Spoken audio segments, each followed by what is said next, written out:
Hello and welcome to the podcast of the Card Table, in which we discuss creation, practice, performance, and history with the greatest minds in Magic. Before we begin, I'm incredibly excited to let you know that this episode is now brought to you by MAGICBOX, one of the UK's leading bricks and mortar magic shops, and because of that you can grab yourself 10% off at their website with code PATCT, that's PATCT. More details later on in the episode. Enjoy. Today's guest is one of the most innovative minds in modern magic. From his viral videos on social media to his incredible stage performances, he's combined cinematic storytelling, comedy, and powerful magic to inspire a new generation of magicians around the world, constantly pushing the boundaries of how magic is presented. Oh, and he also came second on Britain's Got Talent. It is, of course, the incredible Jack Rhodes. How are we doing today, Jack? You well? I'm very well, my friend. How are you? Good. I'm very good. So, we're going to jump into your life, how you got into magic, a few quick fire questions, and then we're going to delve deep on the things that you've learned over the incredible career that you've had thus far, and obviously the plans that you have for the future as well. So, let's jump all the way back to young Jack. How did you get into magic? What was your origin story? And then we'll get into the nitty gritty afterwards. It's a bit of a cliche, really. It's the whole granddad did a trick on me and I fell in love with magic. It's pull a coin from behind your ear. I feel like a lot of granddads are responsible for a lot of magicians nationwide, and I'm no different. Yeah, long story short, there was always like a bit of a rite of passage in our family that we could all sort of shuffle cards. We're all pretty good with our hands. Nobody was a magician. My granddad did a couple of like con game stuff, but he wasn't a magician. He was a builder. And but I took to it as a kid, did it obsessively for like a few years from about 10 to 13, and then basically got bollocked by my dad for being a sad little hermit crab and not going outside enough. And then I had other interests anyway, so I sort of left the magic thing, and then got back into it at about 18 because there was a guy in the office where I used to work who did magic like at weddings on a weekend and stuff. And we would that sort of got me back into it. And I sort of we did Magic Wednesdays at work, and every dinner time on a Wednesday we take it in turns doing tricks for people in the office. And then that really got me back into it because I'd never sort of performed before. So as a kid, I'd only ever like learnt sleight of hand and just learnt the moves, but never did anything with it.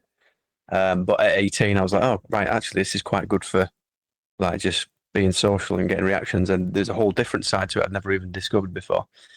And then joined him and another guy as a trio. Shout out Paul and Stan.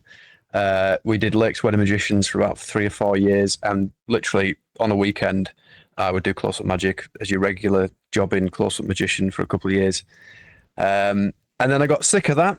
I got sick of doing the same stuff for the same people in the same places, which means doing the Omni deck for pissed up people in a bar. And I decided I wanted a bit of a challenge. And there's an open mic night charity thing in a nearby pub for stand up comedy, like a stand up comedy open mic night. And I was like, you know what? I fancy giving that a go just to completely put myself out of my comfort zone. And I made the mistake of inviting a lot of mates, which is the worst thing you can do for First one. and yeah, for the very first one of anything. Like never mind stand up comedy, where you're probably going to die in your ass as well.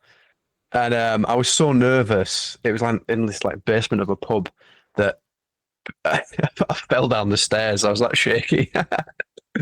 But this was before the gig, so nobody was there. But Okay. it was like it was embarrassing for myself. And then I did the gig, and it went okay. Like it went as well as it could have done for a very first time. And I got the bug for stand up, and then for the next 2 years, I proper got into doing like the Northwest Open Mic Comedy Circuit and started getting paid for doing stand up comedy. And it started off where at the start of it, majority of the act was magic, and then by the end of it, the majority of the act was just straight stand up without any magic. And it really got me comfortable with like being on stage and not doing any magic, just being a guy with a microphone. And I got really into that, and just as I've started getting paid for doing like middle spots on comedy nights, there was this cold going around in 2020. I don't know if you heard about it, but everybody got a cold. Kind of a little And thing. then, yeah, and obviously there's no like live gigs whatsoever at that point. And so I was like, shit, I've got all this like creative output. I was making like writing my own stuff. What do I do with that? And then I started making videos in my spare room, and they weren't magic videos at the start. They were like music and art and drawing and all sorts of stuff. And then eventually I started going, actually, maybe the magic stuff that I do, maybe I could do this for on YouTube. And then I started making magic based videos. And then this sort of channel really started taking off. Um, and then the gigs opened up again, COVID went away. And I sort of realized I didn't miss the traveling because I was, I was getting, I live in the Lake District, right? And the nearest gig was like Manchester or Liverpool, which is like 2.5 hours drive for where I was. And then I was going to the gig, doing 10 minutes, not getting paid, driving back. So I'm spending 50 quid in fuel every time I do a gig, and it's costing me 5 hours in my day. I'm getting back at 1 in the morning to then be up at 5 in the morning for shifts at work. I was like, this is not, it's not sustainable. So it was never like a career thing. It was just something I fancied doing. And I realized I didn't miss that. I quite liked the video stuff. And so I sort of really then started investing in like decent cameras and learning how to edit properly, converted my garage into a studio. And then after about 5 years of doing YouTube, or maybe 3 or 4 years, I then saved enough money at work to take a sabbatical, take a career break where I took 8 months off work to try and make the magic thing a living. And the agreement at work was if I didn't get, if I wasn't making enough money by the end, if I couldn't turn my hobby into a living, they kept my job open and I went back to the same job I was in. So I had a really lucky deal, which was great. So it's basically a financial and risk-free way of giving it a go. And then during that time, I mean, the online stuff absolutely blew up. I hit 100,000 subscribers on YouTube within a couple of months, starting from 10,000. Same on Instagram. And then like, rookie numbers. It all really started doing really well. And then I auditioned for BGT in the February, and I had to decide in February whether I was going back to work or not because I had to give him 4 weeks' notice. My official date to go back was in March, and I was like, "Oh God, it's gone too well. Like I can't go back to work now." And I knew that I was in the semi-final for BGT as well, so I was like, that also opens up doors for doing stuff live as well as like my online stuff is working. So yeah, so then I quit my job in March of 2024, and then since then I have been continuing doing the online stuff and now like building a live show and going on tour with it next year. So like it's been a crazy few years, really. It's been mad. That is quite the turnaround in a very short time span. So Yeah. fair play, because I can't even imagine. Obviously, coming from a content creation background myself, nowhere near to the extent of what you're putting out, but understanding just how much time and effort and work goes into videos, let alone doing the videos. Then obviously you're doing cruise ships at the minute, which is where you currently are. You are literally in the water. I usually have a nice like studio background and like it all looks great, but I'm literally in a cabin on a cruise ship in Mykonos in Greece. So yeah, it's beautiful. But if there's any interruptions during this, that's why we are in the middle of nowhere. But we're doing our best. But yeah, as I say, the amount of time and effort that it takes to put into those things, especially when you're balancing that with also the cruise stuff, then BGT, then obviously recently you had a child as well. That's a lot to balance up, especially when everything goes from like nothing to everything immediately. yeah, How and would also that there's also sorry, go on. You were going to go with the no. question. I was going to say also like you go from the thing that you love doing in your spare time now becomes a thing that you rely on to make a living. And so that changes your relationship with the thing as well. I still love it, but it definitely like it's definitely changed a little bit. Where like at work, I would be spending all the time thinking about it, and then I'd get home and I would spend 3 hours, 4 hours working on the next video or whatever. And that definitely it's hard to keep that level of enthusiasm going when it's still your job. Which I have kept up, by the way. I'm making it sound like I'm not. I still obsessively think about it, but I do wonder if that is sustainable for like a career that's hopefully going to span another 40 years or whatever. Yeah, I can imagine, especially now that you have yourself, partner, and baby, the relationship between magic just being a source of income and now being literally a support mechanism for the family. I can imagine that made the decision especially difficult because you had to think about not only yourself in that situation, but also the future of what was going forward as well. Unfortunately, it's evidently done pretty solid for you. So Yeah, yeah, we can't yeah. It's complain. worked out. But not knowing that back when you made that decision, I can imagine it was a very difficult decision to make. Yeah, I mean, the thing is as well. I mean, I sort of said, "Oh, I was in a regular job. I was in a really good job. I was a nuclear engineer, right?" And Not like, just a I, chill 9 to 5, is it? yeah, exactly. And I was like, it was really interesting, really well paid. I've got a degree in mechanical engineering, and they paid for that, sponsored me to go to uni. Like the whole thing was really good, and it was like it was like, if I'd been stacking shelves at Tesco's, it's a bit easier to Yeah, decide to quit that. So like it was really interesting job. I enjoyed it. I had a great team, and I was getting paid really well. I mean, me and my wife, we bought a house at 20. Like it was so that it was like it's just crazy to then decide, oh, actually maybe I should give it in. But really, it was my wife's idea. She was the one that said, this stuff that you're always thinking about and obsessed with. Why don't you give it a go while you've still got the chance to, like before we have kids or whatever? And so if it wasn't for her, like saying, you should give it a go, I probably wouldn't have done it. Because in my head, it wasn't even a thing that I would ever float to her because I was like, it's a lot of pressure to put on her as well. Then yeah, suddenly she's got, there's a good chance that this might not work out. Suddenly I'm not earning any money. And the pressure's all on her shoulders. yeah. That's incredibly fair. Like, well done to her for even giving you the opportunity to do that. Because I can imagine probably an even harder decision for her than it was for you. Yeah, Because for 100%. you, it was like, oh, I get to do all this cool shit, and like, Yeah, yeah. exactly. So Yeah. yeah, it must have been terrifying, but it's evidently turned out for the best. So very well done for everything that you've done thus far, and obviously the stuff that you're doing in the future as well. We're going to hop into our quickfire section just to get to know you a little bit better. Obviously, if our guests don't know who you are, this will give them a little bit of an insight more on a magic level, exactly how you work. So, the first one is, what is your favorite sleight? And this doesn't necessarily have to be a card sleight, it could be coins, could be a variety of different things. It doesn't necessarily have to be cards. Most people normally go to cards when they think of this. Yeah, I thought about this long and hard because I was like, I guess this could apply to stage stuff as well. Like you Yeah, could do some, yeah. And I was thinking, like, I do a lot of stuff for the camera on stage, and I feel like there's a lot of methods in there that people don't even realize yeah, can be done. But and then I thought, like, really, what's the thing that started all this off? And for me, it was learning a retention vanish. There's something about a really good retention vanish. I mean, that alone can be a trick that you can do for people, and they're like, just show me that again, show me that again, yeah, show me that again. And it always, I don't know, there's something about coin magic that it trumps card magic for me because it makes your card magic better because you start to learn all the sleights that you learn as a coin magician. Like you're always doing something as a coin magician. If you're doing a coins across, there's a steal, there's a palm, yeah, you're holding something out. There's never any time to relax really. Whereas in a card trick, let's say you do I don't know how method wise we could, but let's say you do a double lift, right? You do a double yeah, lift and you put the card in their hand and you can relax, right? The yeah, dirty work's done. Whereas usually with coin magic, there's always something going on. You've always either got a coin. Let's take coins across.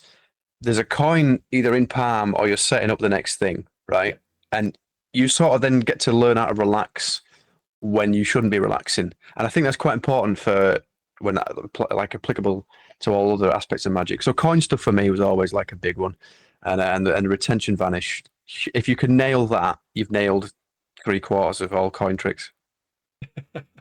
I think another thing that's very specific to you, especially, is as you say, you do a lot of tricks to camera, and cameras are not forgiving at all. Especially with Yeah. the camera that you're working with, you got 4K, you're shooting at a high frame rate, like there's no misdirection. So to be able to pull off those kind of moves to the level that you and various other magicians performing to camera are is absurd. Yeah, there's no room for error. And also, but saying that, there is room for error because really, unless you're doing it live, Multiple you can takes. Yeah. re-record. Yeah, you can. So often I will record something 20 or 30 times just to get the exact one where I can stop it frame by frame and be like, right, that's not going to expose anything. We'll use that take. Yeah, it's a whole different medium, really. Yeah. I mean, I guess that can make things even longer as well, because especially in like your slow mo videos and stuff like that, there's a multitude of different tricks that you're doing. So if you're taking 20 or 30 takes on one part of that 1 minute video that's then potentially up to like 80 plus takes Yeah. across the whole video. So I can imagine that's I have laborious. spent days on like a single 1 minute video, like, because it's not just about the slights, it's also the script and if it's in time with the music or whatever. Like, I did an entry for the FISM online thing, and it genuinely took me 3 days to get a take that I was happy with. And I was changing the script, and I was like, I watched it back, and I was like, this bit could be slightly better. Yeah. Like, I watch it back like I imagine what a director watches a movie back, and he's like, can we just change that frame here? Or like the director works with an editor, and they watch the footage back, and they say, can we chop this? Let's just try what does that look like with this? But of course, that's much easier to do because you've got all these different takes and all the different scenes. Whereas I'm watching a minute clip back 30 different times ago, and I wonder if I can change that. So it's just it's a laborious process, and I wouldn't recommend it. What sort of, we're going to go more into detail about sort of the development of stuff and obviously the videos and things like that, but what sort of percentage out of 100% would you say when you look at something you're like, okay, I'm content with this before you post it? Because I can imagine, much like myself, I'm very much a perfectionist in like everything that I do, and you can see this in your content, and you can see this in your stage show. Everything's thought out meticulously, everything's done to a really high standard. So at what point do you go, this needs to be good enough because it's taking far too long?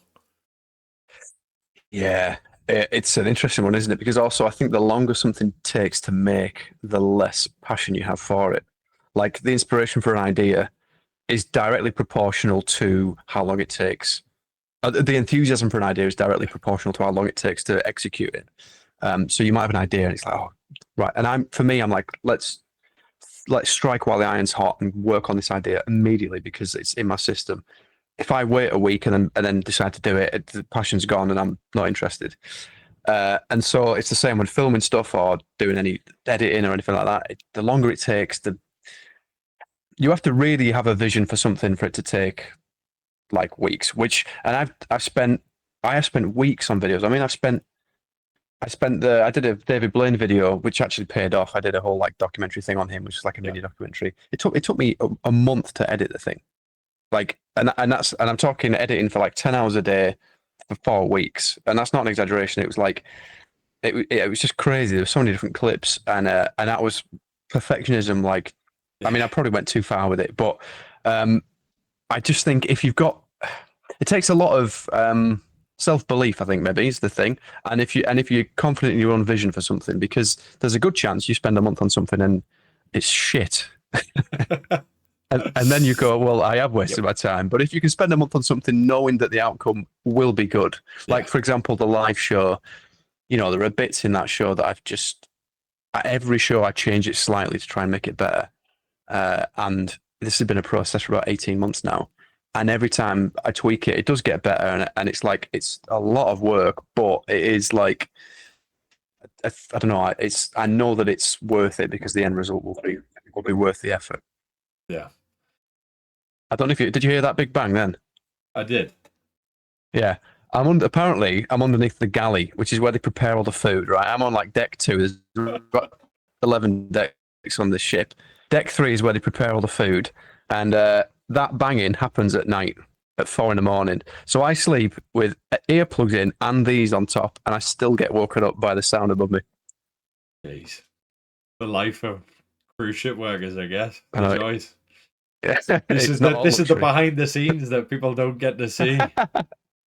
People are like, this guy comes on just an hour spot on stage and then messes about. No, he's been up all night because he can't get to sleep, and then he's edited all day. And then he's on a stupid podcast. Genuinely, I've just tracked my sleep on my Apple Watch for the first time, and the first night that I got on the ship, my Apple Watch told me that is the worst night of sleep I've had since I've been tracking my sleep. I was asleep for 3 hours. Jeez. That's rough, man. I recently bought a Garmin, and it tells me on the daily, like, why even bother? Like, sleep, exercise, heart rate. It's just like... And then it'll say, well done for standing up. You're like, you sarcastic bastard. What do you mean, well done for standing up? Oh, mine just tells me my parents are disappointed in us, and yeah, all the Oh stuff I yeah, my already phone know. does that. I don't need to watch for that. That happens in real life. My parents also do that, but I mean, uh, do you have a particular favorite plot in Magic? This could be a plot that you perform, this could be just something you enjoy watching, or it could be something not necessarily performative. It could be a plot for like video stuff as well. Ah, well, that's a different thing then. I think Just to throw a live, spanner in the works. yeah. I think live, it's object impossible location. There's Yeah, something about that. I imagine it's a very popular choice. it is. But to be fair, it's like I like all sorts of different plots. To me, it's always been more about the presentation anyway. Yeah, Um, that's 99% of what the trick is. But I just think object impossible location is so easy for an audience to remember. Like, they might not remember the jokes that you said, but they will remember a bill going inside a lemon yeah. or a ring ended up inside a ball that's been on top of someone's head or whatever. There's It's all easy these, to define in a single sentence, isn't it? You go, it yeah, went from here, it appeared here, it was impossible. That's that's it. it. Yeah. Whereas, you think of something like, I don't know, an ace assembly or even like predicting the time that someone would say that the process of that usually kind of muddles with what they remember. But Yeah, yeah, I just think object impossible location, you can't beat that. yeah. Especially if it's like a spectator's object. Game Yeah, changer. 100%. You said that was specifically for live. Did you then have a different answer for? Well, video it's different for video because really the as a content creator, the what you're after is something that is repeatable and works on camera and has some sort of hook in the first second or two that means it will do well views wise. Yeah, So like it's a whole different thing. Really, the algorithms encourage you to be a bad magician because the algorithms encourage consistency over quality. yeah, And so, good magic requires a lot of thought and a lot of time and a lot of development. And you can't afford to be doing that if you're making videos and try to pump one or two videos out a day like the top pros yeah. are. So yeah, I mean, video magic, it's a whole thing itself, and so it's very difficult to be a good magician it's very difficult to be a good magician and successful online. Yeah.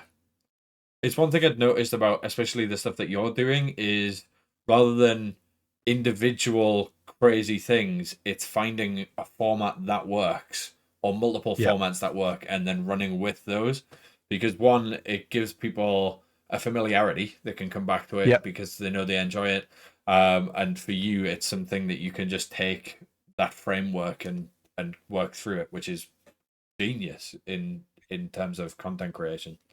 yeah. You need a format that can be repeatable, and then weirdly, I use that same idea like the formats. I'm like, well, actually, a lot of these formats can work live, Yeah, and the idea of like having a hook, like for video, the hook is the thing. Either it's a visual hook or it's a title or something in the first second or two of a short clip that immediately stops the scroll and gets people to watch the video. And then it took me like a month to realize, hang on, that this approach of having a hook at the start of a video, you could have a hook at the start of a routine and kind of get people interested in what you're about to do. And maybe there's 2 minutes of process you've got to do, but if you've said a really interesting thing at the beginning of the routine, they might give you more time than they would have done if you had you not done the hook. yeah. So this also applies the whole thing of like having a decent click through rate on a video and a good average view duration. All these principles that you think only apply to video, they also apply live as well. Like if you start really thinking about, and I did the same when I was doing the stand-up comedy. Like the whole thing with comedy is you try to get a certain gag rate, a certain laughs per minute, Yeah. and you watch back. Like what I used to do is I'd take a video of the set. I would put the set. I'd put the video in an editing timeline, and I'd look at the time between each big laugh or each big Breaks. round of Yeah. applause. Yeah, and you can do that with like a live show. You go on your live show and you can work out how long it takes between rounds of applause, or here's a laugh, there's a laugh, and you can really get into the analytics of it like you would a video. And there's loads of like crossover between the two platforms. I think that's definitely something immediately a golden nugget right there that people can take away because that's something I feel like a lot of people, myself included, that sort of self awareness. You don't really Mm. realize what you're doing or how you're doing things because you have that sort of bias of knowing and you have that sort of rose-tinted look about the way you're performing. But then when you see a video or you hear the audio of your performance being performed back, and you go, I swear there was more claps than that, or I'm sure I didn't Yeah. fumble that line, or that seemed to go more fluid for me. So yeah, I think if people do Genuinely that, recording yourself, that's the biggest piece of advice I can give anyone. Recording yourself is what has, I think, improved my act so quickly in such a short amount of time. Is getting over the thing of watching yourself back. Get over it. Listen to you. Get over the sound of your voice on video, and just watch it back and realize how much shit comes out of your mouth that you didn't even know you were saying. And then write down what you've said as a script, and then take out the bits that you don't like, or the bits that haven't needed, and the bits that aren't entertaining. And now that is what you should be aiming for, and that's what you should be rehearsing. there you go. We'll just end the podcast there. It's a big old bit of brown nugget advice for the listeners. Yeah, I love that. I don't know if you personally are a big reader of Magic, but if you aren't, do you have a particular favorite book or something that maybe you keep going back to, or something that influenced the way that you perform today? Yeah, there's a lot of books that I've read over the years, and I think my favorite book has changed as I've gone from like close-up magic to stage magic to comedy magic. It used to be like I used to love the book Coins and Other Fables by Luis Piedrahita. I think I'm pronouncing his name right. Filled with loads of lovely close-up routines. But now, like, I'm more drawn to books like Darren Brown's Notes from a Fellow Traveller, because that's literally documenting the process of doing a stage show on tour. But I think my favourite that I probably go back to the most, just also I like the way it's written, is Piff the Magic Dragon's book. Okay. Have you read it? I have not. I've had it flick through it. I know multiple people that have it, and when it first came out, obviously people were showing it about, and it looks sensational. But Yeah. I've not had the chance to get my hands on it yet. But It's I really will. nice. It's really, yeah. But what's funny is like he teaches tricks that you would never be able to do because it's all based around having a chihuahua and Yeah, the like methods of the card in dog food. No one yeah, else is doing that. exactly. No, and to be fair, he even says in the book, please don't do these tricks. Yeah. But that I quite like that because you essentially you're seeing the inside of a process, and at no point are you going, oh, I could use that. Yeah. Like it's not giving you ideas to steal. It's making you think about his process and how he's gone about doing this very specific act. But yeah, I mean that's what it is at the moment. It probably change when I read another one, but I think.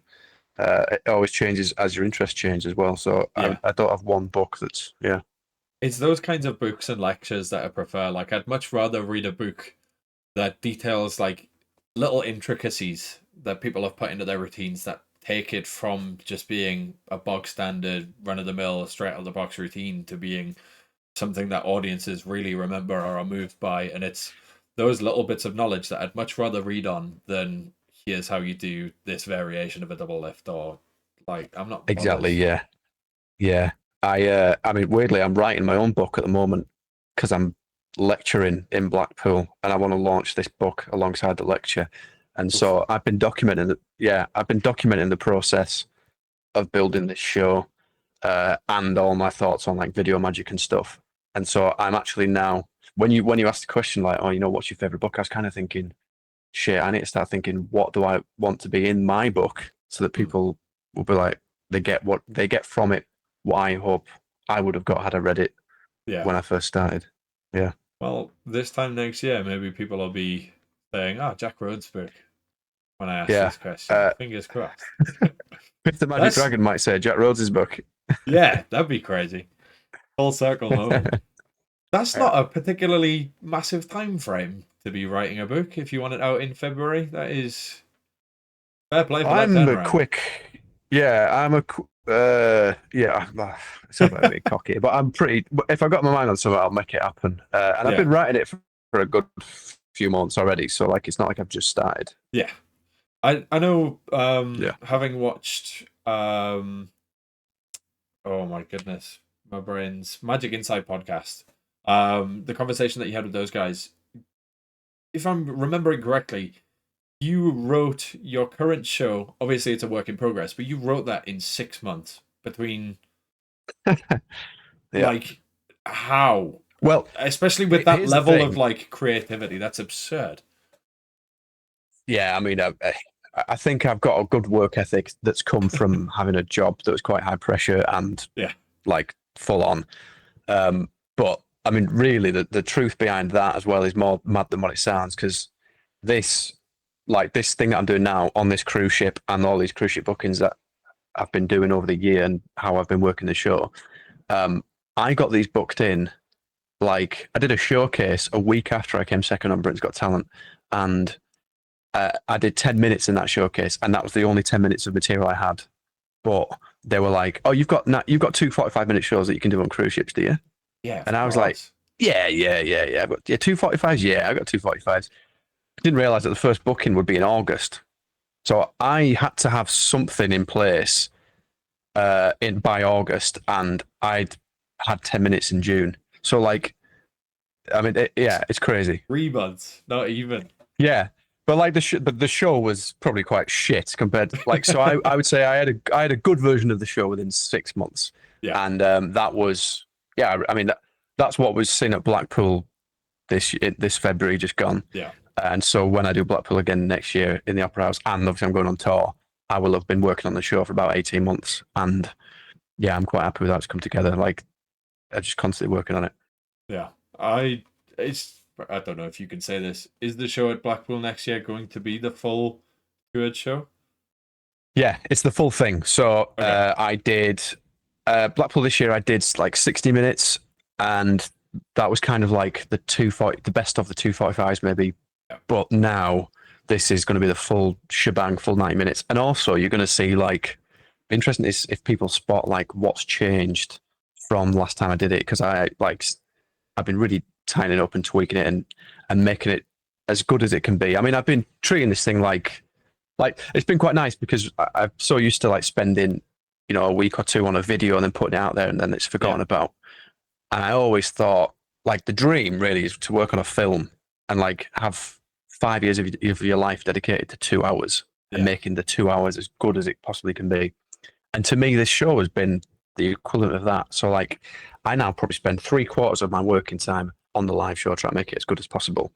And so it's been quite exciting to really work on it and then see how it's changed. And already the bits I know that like, I know the Blackpool this year just gone was really well received, but I'm like the bits, I don't know. In my head, it's a lot better Still already. not good enough for you. Yeah. Standing ovation from a room full of magicians, and you're sat there going, "It's a bit shit there." there were bits in that show that I'd never done before. Yeah, that's how fresh it was. There was the cups and balls routine. I'd never done that version of it. I had no idea if it was going to die in its ass or not, and it went really well. So like, yeah, I don't know. I take big swings a lot of the time, and I will do stuff. I think I've got a good sense of what is going to work and what isn't. So usually, if I have an idea for something, I can usually tell if something's going to die in its ass or if it's going to be really good.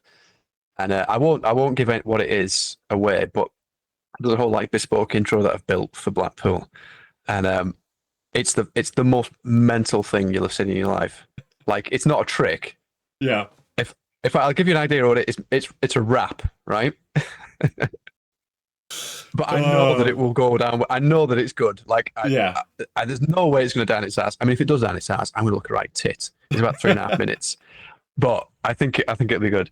So it's stuff like that. Like, I just have an idea for something, and that's taken me about 3 weeks to complete for this fucking 3-minute intro for a magic convention. It's mad, but I know that it'll go down well. So yeah, I mean, it's the whole thing's a process, but I think if you can build a sense where you can trust your own judgment, you're halfway there. I think that's sort of the key thing that all seems to rest on is your self-assessment, self-awareness, being able to say like, okay, I'm pretty confident that this is going to be good, and then allowing yourself to go through it. I think having that judgment early on, as opposed to, I think quite a lot of people, myself included, I'll get like 80% of the way into a project and then go, I shouldn't have done this. It was a waste of time. Why did I do this? Yeah. And at that point, you're a little too far gone, and it's like, it is what it is. But being able to spot that early is certainly something that I'm working on. And after other people have listened to this, they might. Do you have a particular favorite performance by somebody else? Whether this be something that you've seen live, whether this be TV. Was this magic or is this any? Ooh. let's Could go be. I with. mean, go on. I'm assuming it's magic, given it's a magic podcast. But So yeah, let's go. Magic is sort of the primary focus, but I'm also intrigued as to what your other answer is. So we'll take that as well. But Magic's going on the social media post. So okay. Again, my favorite magic performance, a bit like the book, has changed as my interests have changed. As I've gone yep. from being a close-up guy to a stage guy, I now appreciate watching stage magic more than I did before.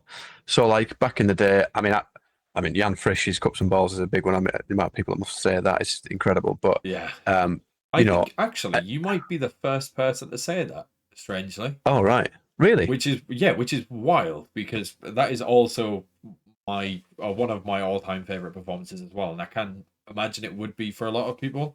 But I think Yeah, when I normally ask this question, a lot of people tend to go to like theater stuff or like TV stuff as opposed to right, yeah, Jan's performance, which I think most people will have seen just as like a YouTube video or on socials as opposed to live in person, unless they were lucky enough to do so. yeah, yeah. I mean, yeah, it's unbelievable. I mean, everybody knows of it, though, don't they? Yeah, of And course. then, yeah, but like when I was doing close-up, I would be obsessed with watching. I mean, I was a big fan of Danny Ortiz. I think there was like a YouTube video where the first 30 minutes of his penguin lecture, it's just him performing, is there on YouTube. And I used to watch Yeah. that religiously. But then as a kid, back when I wasn't performing, I was just learning nice sleight of hand stuff. I used to watch Eric Jones, and there was a video, maybe had like 1,000 views. Probably half of them were probably me as a kid, but it was him performing his version of Three Fly, and I think it was called Menage a Trois. And I would just watch it over and over again. And I'd watch all of Eric Jones's stuff. And so, like, I don't know, stuff like that always, I get quite nostalgic thinking about that. Whereas now, I'm more drawn to stuff like Delgadio's In and of Itself. I mean, that's That one probably, I mean, is one of the it's most the best Magic yeah. special. Yeah. But recently, Justin Wilmers just released the first like comedy Magic special. I really like that. Yeah. And then did you get that thumbs up then? Yeah. Magic. I've not, honestly, I Real don't know how time to fucking turn edits. that off. The amount of Zoom calls I've done, where I've been in like proper meetings and then that'll happen. I don't know how to turn it off. So we're on about being good at technology. I can't turn the fucking thumbs up off. Um, and yeah, and then like I don't know, it's TV. I mean, Fifth the Magic Dragons, Fool Us is iconic. Yeah. Yeah, but so again, it's hard picking out a single one because as my interests have changed, I've liked different things. Yeah. But if you did have to pick a single one because it's going on a But social but for the media post. yeah, but for the purpose of doing like a short form video where I need to pick one answer, let's go Eric Yeah. Jones Menage a Trois. Perfect. There we go. And your non-magic one? Oh, I mean, maybe a comedian, probably James Acaster's repertoire Netflix specials. Fair. Yeah, Aircast is Have you, sensational. yeah, have you seen him? Yeah. Yeah, Absolutely yeah. phenomenal. That guy is just an absolute genius. His comedy style is so unbelievably unique, but Yeah. it is very much my comedy taste. So everything he Ah, does, I absolutely piss myself watching yeah. him. Yeah, I love him. And I think he's the benchmark for storytelling in comedy as well. So yeah, I take a lot of inspiration from him. I can see that.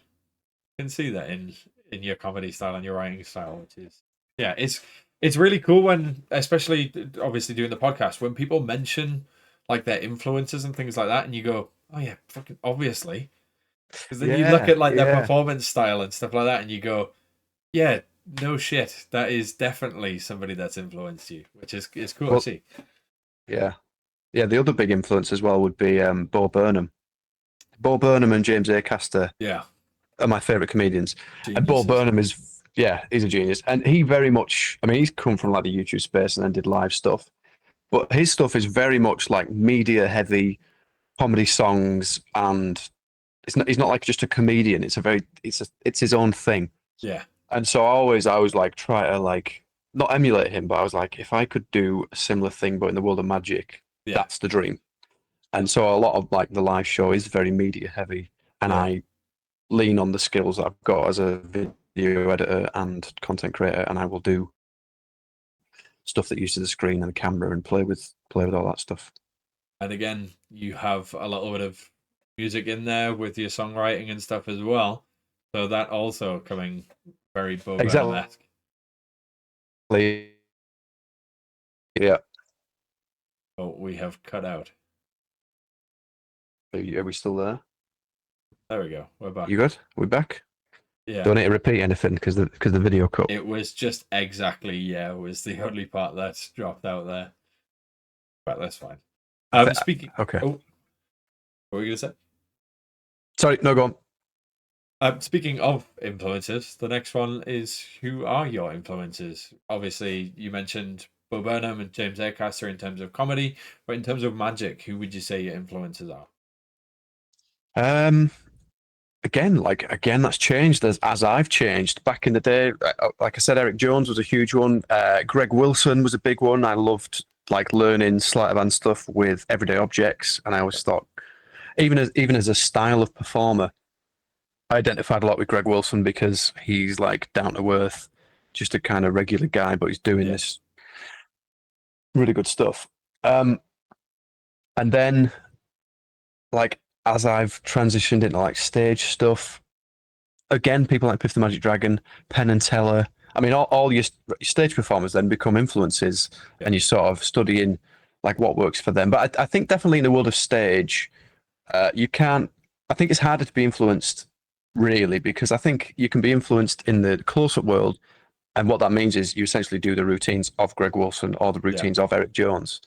And maybe you put your own spin on it, but ultimately you're doing their stuff. But in the stage world, it's quite hard to be influenced, I think, because you've got to work out what's unique about yourself and what's going to differentiate you from the other stage acts. Because really, on stage, it's all about persona, and it's still about the tricks, but it's less about the tricks. So I think being influenced as a stage magician is a whole different thing to close up.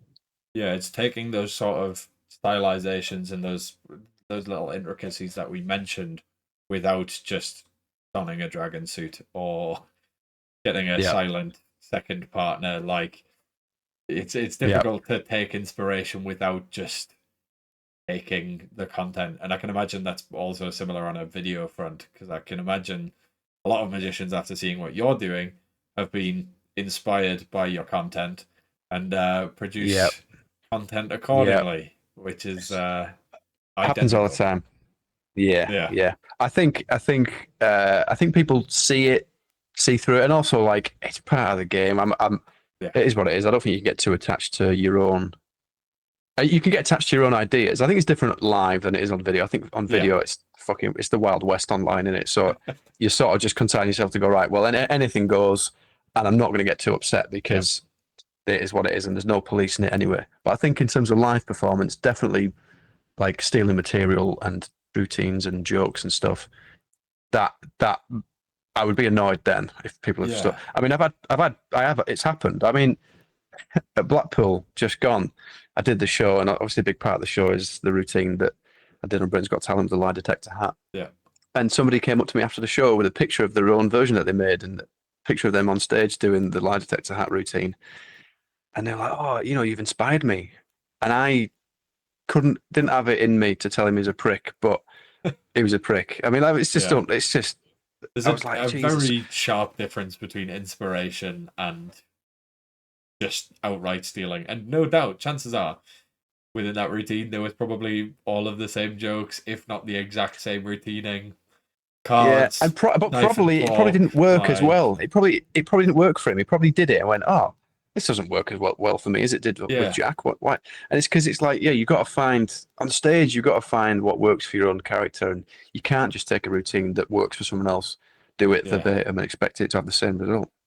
I think that's one thing that you probably benefit from being a comedy magician, is people can't just steal your routines as is, whereas with like normal magic, whatever that means, magic isn't funny. Yeah, magic, that's not 90% of magic. Magic industry gripes. 90% of comedy magic is not funny. We're about to get our heads kicked in by comedy magicians all over the world. Comedy magicians, it won't on hurt. a business card.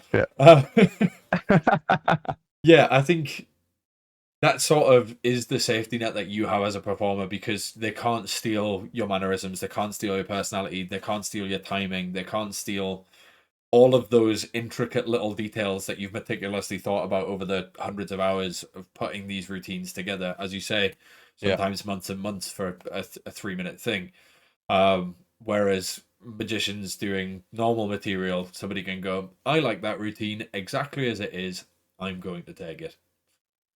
Which Yeah, is 100%. devastating, and again comes back to the laziness of magicians, which again isn't everyone, but a lot of people. Yeah, Which the perfectly magic industry is segues top level. us onto magic Here we go. industry gripes.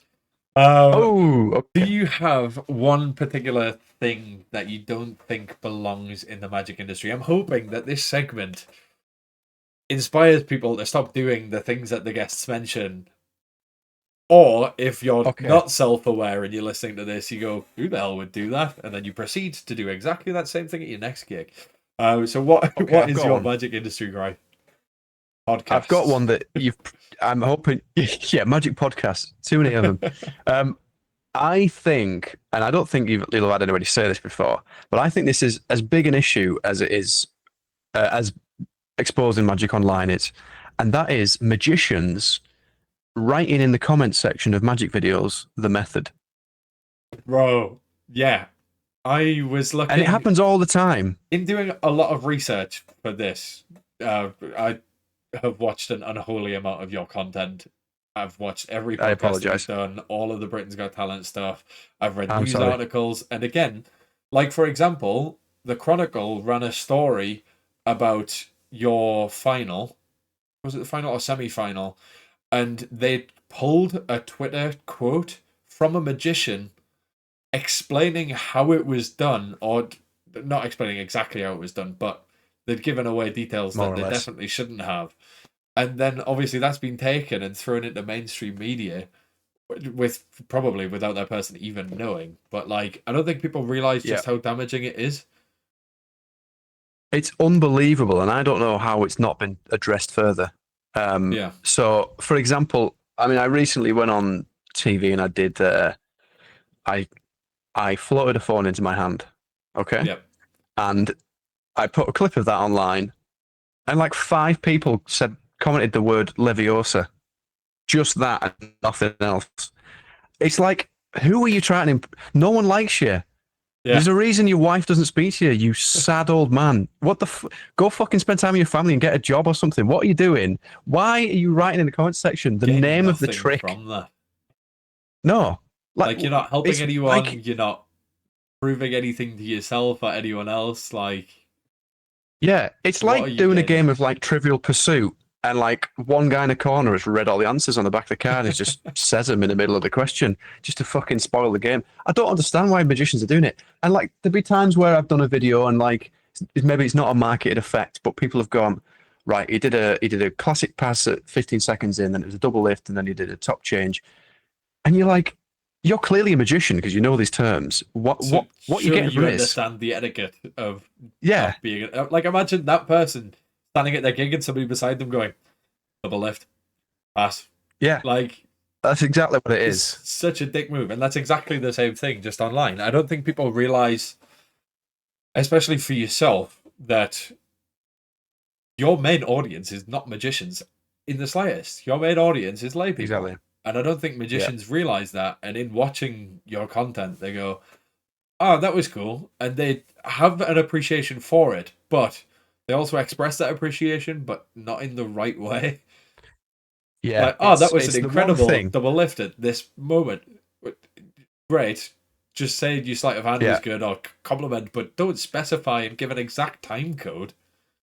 exactly. Yeah, because the lay people will see it and then they'll go, "Oh, what does that mean?" And then they Google double lift, or they Yeah. Google Leviosa phone, and suddenly they found that they can buy the trick for it, and so the whole thing's mad. I mean, literally, the I don't really delete comments because I'm a big believer in freedom of speech or whatever, and the internet, it is what it is. The comment section, when you put a video out, you invite yourself to criticism and praise, right? And Yeah, I'm you not one just that's going to screenshot go in them and and stick them on Instagram and ridicule them instead. yeah, exactly. Yeah, listen, you've commented, and I also have freedom of speech around what you've commented, but what I will delete is magicians specifying methods, and I spend a lot of time having to do that. It's crazy how it's crazy how nobody talks about it as well. I don't understand how Yeah. this hasn't been an issue that's been raised. People go ape shit at magicians for exposing stuff online.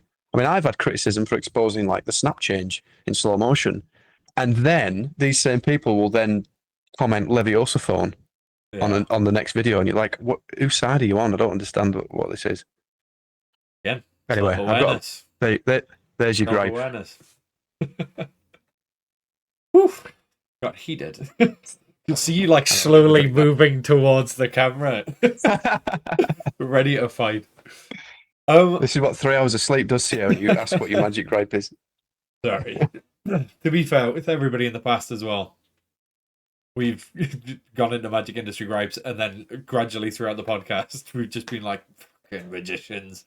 Might still happen. Who knows?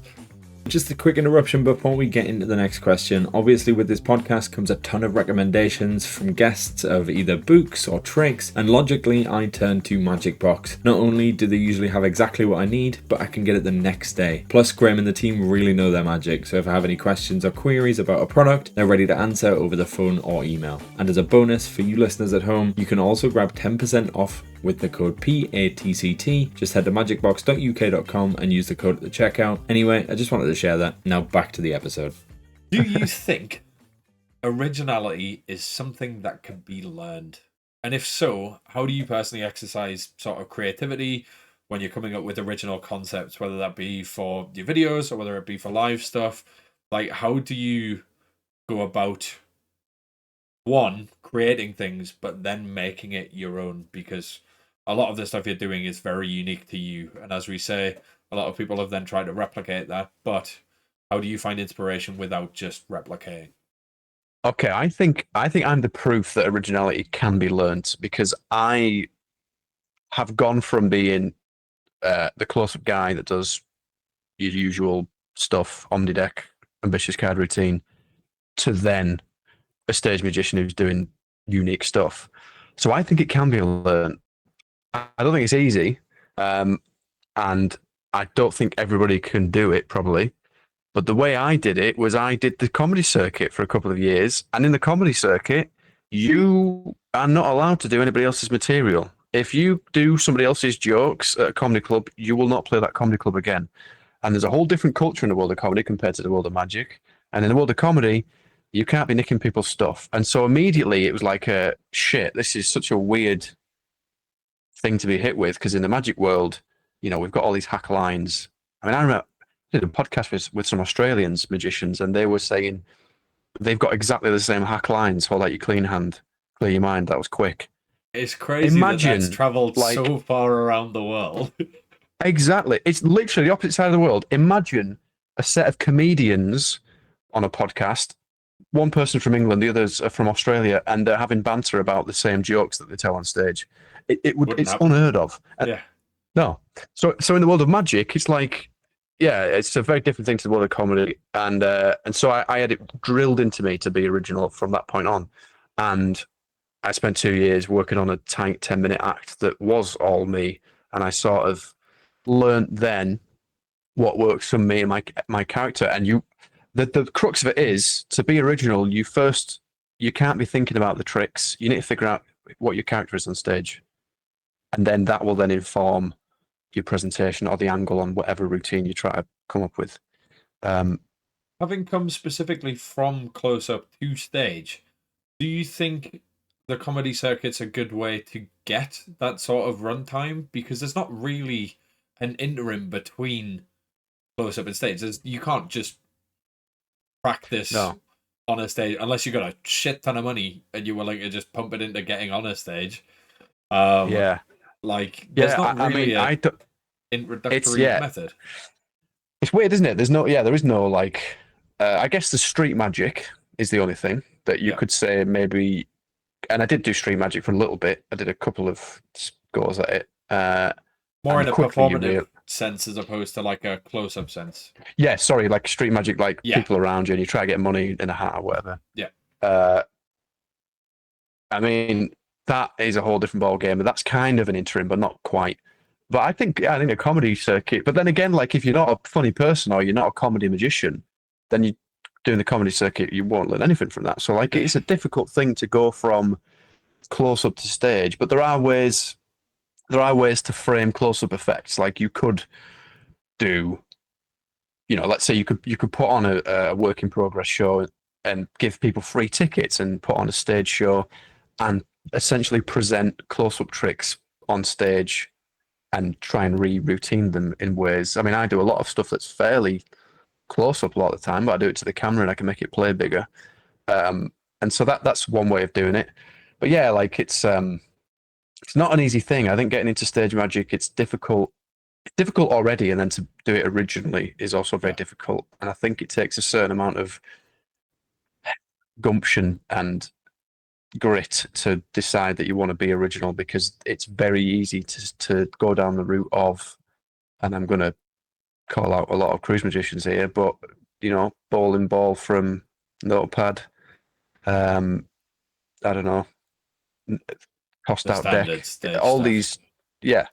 You could buy essentially a show for £100 and do it on chips, and it would go down really well. And that is an option if you want to be a stage magician. Then there's nothing wrong with that. People got to earn a living. And so that's the easy route. I think the hard route is to decide you want to be original and come up with your own tricks and routines and presentations. That is definitely, I think it's doable and it can be learnt, but it's not easy. And I think the amount of effort it takes is usually what puts people off doing it in the first place. Yeah. Again, comes back to laziness in the industry, but that's magic industry right sneaking back in there. Yeah.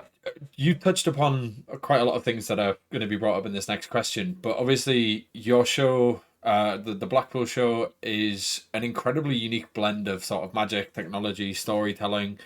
So how does the development process for that kind of show come about? Do you start with concepts first? Obviously, you mentioned that you try not to do other people's tricks unless, for example, it's classic takes like your cups and balls routine, which is a completely new way of doing cups and balls, and it's super fun, super unique. How do you go about creating that show, and also how do you adapt what you're creating for two very different audiences? Because obviously the stuff that you're creating for video, for example, is a completely different thing to the stuff that you're creating for the live shows. And also when you're coming to create the live shows, are you then hoping that the people watching your videos come to see that? And how are you adapting it so that it also fits like what their expectations are of seeing you? Or are you just putting something together that you want to do, that you enjoy, that you think like 90% of people will enjoy? All right. A lot to unpack here, isn't there? Yeah, I was gonna say that was like four questions in one, so my apologies for shotgunning We'll that. record another podcast to answer that question. I think that, well, this might be a good place to start. When I transitioned from doing video stuff to live stuff, I did consciously make an effort to try and make it feel fairly seamless, so that people who know me from watching videos, they watch me live and it doesn't feel like they're watching somebody else. Yeah. I wanted it to feel like a continuation of the style and humor that I've established in my videos online, which is why a lot of it is so media heavy, and I'm still doing a lot of things with editing and camera and videos and whatnot. So that was like a place to start. So I was like, okay, I know that I want to do things with sound effects. I know I want to have backing tracks that I'm talking in time with, and when I stop talking, the track finishes, and I want to do the things that I do in my videos, and the things that I get praised for, where it's like, oh, that was well edited or whatever. I want that feeling to be present when you watch the live show. And yeah, I mean, so really, it's kind of a similar process coming up with material for both, because like I said earlier on, for a video, you think about the hook, like what's going to be the thing that stops the scroll. And then I was like, well, this could apply to online. So this could apply to my live stuff as well. So there are routines where the very first sentence of the routine will be a hook. For example, gentlemen, this is sleight of hand level 100. And immediately like, well, what does that mean? That sounds cool. What's sleight of hand level 100? And so that, like, then I'm like, well, okay, what do I want that to be? And then it becomes like, for example, that routine, I won't explain it fully, but like there's a video narration behind me, and like the video saying that how hard the thing that I'm going to do is, and then I completely fuck it up. and then the video's now having to go at me for it, me not being as good as I thought I was. And like that is the format of the trick. The trick could be anything. The trick could be a rope trick, a card trick. It could be literally anything because I've established what the format is. The format is I'm going to say I'm going to do something incredible. The video is going to describe it as it's happening, and then I'm going to fuck it up, and now the video is going to start having a go at me. Insert trick here. Now it's down to like, well, what do I want? Maybe the show. I've got enough card tricks in the show, so it can't be a card trick. It's got something else. It could be. I don't really. Rope trick doesn't really suit me that much, so then maybe let's do this, and then. Or maybe I've got an idea that I've written down years ago in a notebook and I go back and see what could apply to this format. So for me, it always comes down to the format first. Like, what's the thing outside of the magic that will then inform what the magic is? That's how I always start. I always start from a place of not what the trick is, but what is the format of the routine. And again, it's the same thing for like a lie detector hat. Like, I'm going to put a hat on my head that buzzes when I tell a lie and pings when I tell the truth. That's the main point of the thing. That's the thing that people remember. The trick is almost a little bit. It's not the point of the thing. I mean, I have to do a trick because I'm a magician, but yeah, it all comes from the format, and that's how I approach all the live stuff and the video stuff. Do you find that in starting with the format, that it often takes away from the overall performance by like shoehorning a trick in there, or do you think it elevates it, or do you sort of play with that so that you can have these elements that don't necessarily have magic in that then complement the tricks? I think there's a danger of purely just doing something for the sake of having a format. Like I wouldn't recommend, and not every trick that I've done, maybe an idea starts off like this and it becomes something different. But I think it's good to start from a place of not even thinking about what the trick is, but thinking about the feeling or the format or the whatever you want the audience to be conscious of and thinking about when they leave the show. I think that's a better place to start than thinking, oh, I want to put a ring inside a golf ball. Like, because although that might be a great magic trick, like that is the end bit, but the rest of the 4-minute routine has to be entertaining. It has to have something of substance. It can't just be, I'll take your ring, make it vanish, there's a golf ball, have a look inside. Because if you just had 90 minutes of that, you'd have 90 tricks and it would be fucking horrific. So I do think it can be a dangerous thing to be thinking about the format too much, but I do think it's a really good place to start. And then also there's other things in the show that there are a couple of bits that I do that aren't even magic, and yet they feel like only a magician could do them. There are bits like, for example, I don't want to give anything away too much, but there's like a phone call bit where there's like, I'm talking to my future self, and then it's all sort of resolved by the end of the show. And when I watched that, oh my goodness. When it came about, I was like, obviously I don't want to spoil too much, but later on when it happens and you go, oh, fuck's sake, you clever bastard. Yeah. That's good. That's good that it's worked then. Yeah, it's one thing that I noticed throughout, especially in terms of you interacting with the video and things like that. It's a lot of like meta, like you're interacting with yourself and you're full circle momenting things throughout the show, and there's constant callbacks, and it's all like, I don't know, it's weird. It's like watching you, but as though you're editing the show in real time. Which then links back to the video stuff. Like, the level of detail that you've gone into thinking about it to make it look like that is just, it's genius. Absolutely phenomenal. Cheers. But that's an example there of the phone call thing where it's like, that originally was an idea. The format was I was going to try and do a trick within that. And then I realized that I am now shoehorning a trick here. This thing is strong enough. I don't need this. Could be lodged in the middle of a trick and then pay off later on. Yeah, and it feels like that feels like something a magician.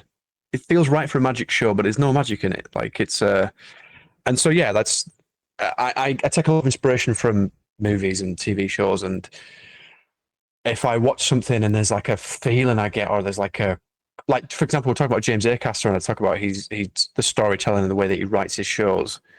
a lot of my approach to like callbacks and routining and figuring out ways of linking this to that has come from watching James Acaster, because he's the master of it. He's got 4 shows that are all standalone, but they all link together, and by the end, it all comes full circle. It's like genius.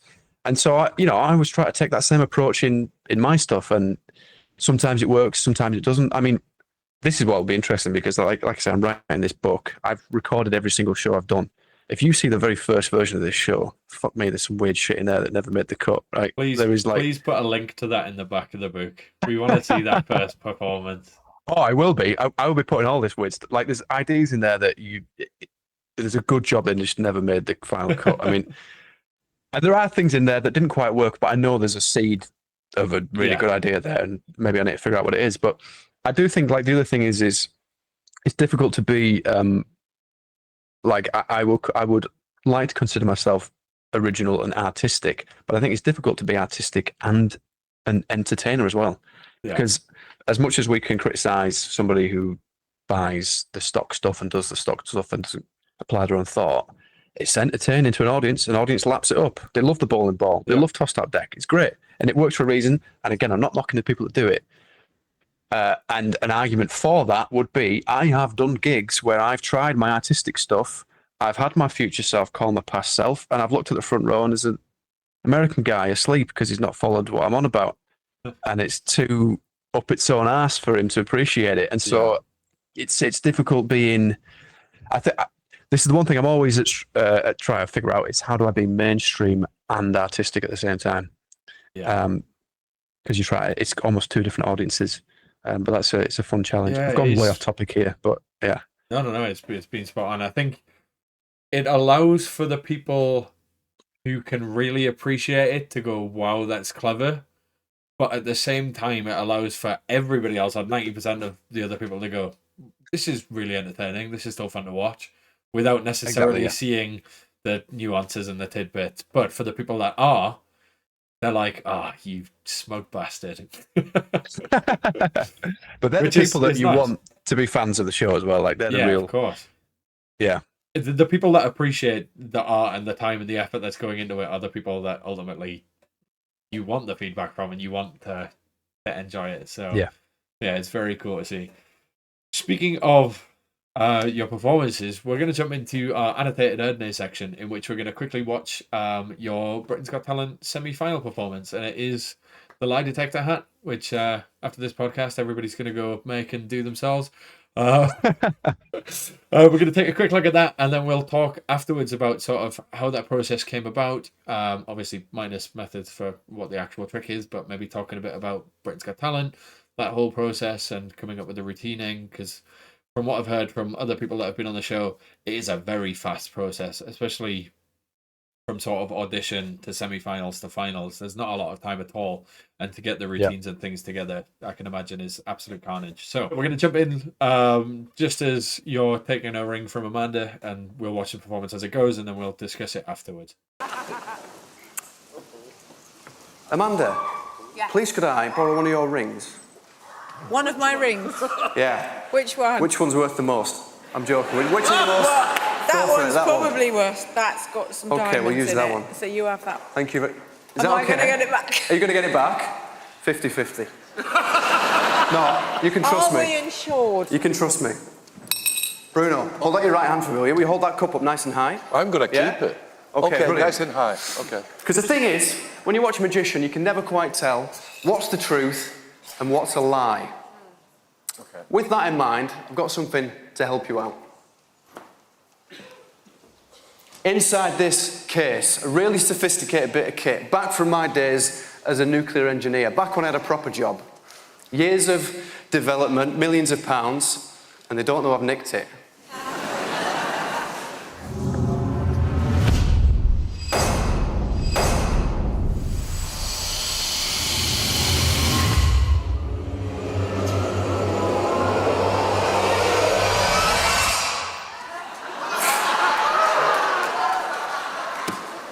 This is the world's first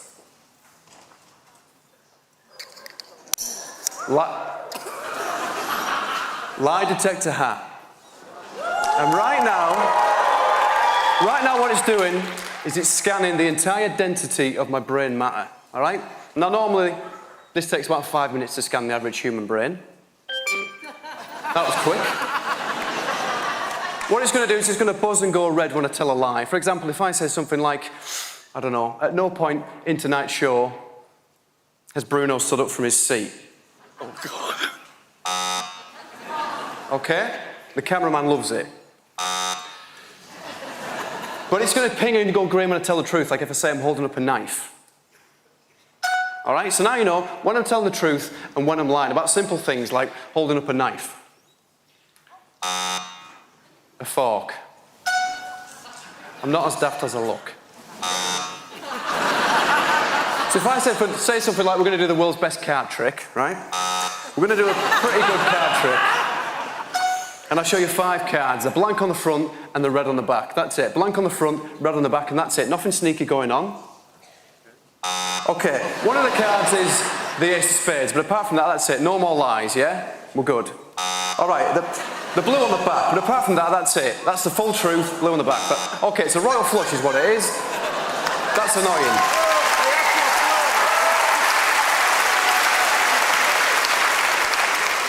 Are you following any of this, Simon? I'm guessing with your glasses, all the colours look red, but...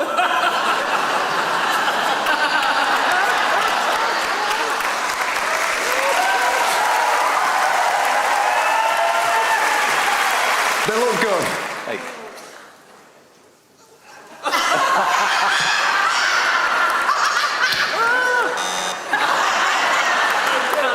Sorry, I think it's faulty. All right, moving on. Amanda. Yes. This is all about your ring, yeah? Yeah, yes. Okay. Okay. But I can't do this while I'm wearing the hat. Oh, good, yeah, because it'll mess up my It's all right, Simon, you've got nothing to worry about. Come on, big man, let's slap this on your head. Here we go. Here we go, let's get it strapped in. Lots of questions I'm going to ask you.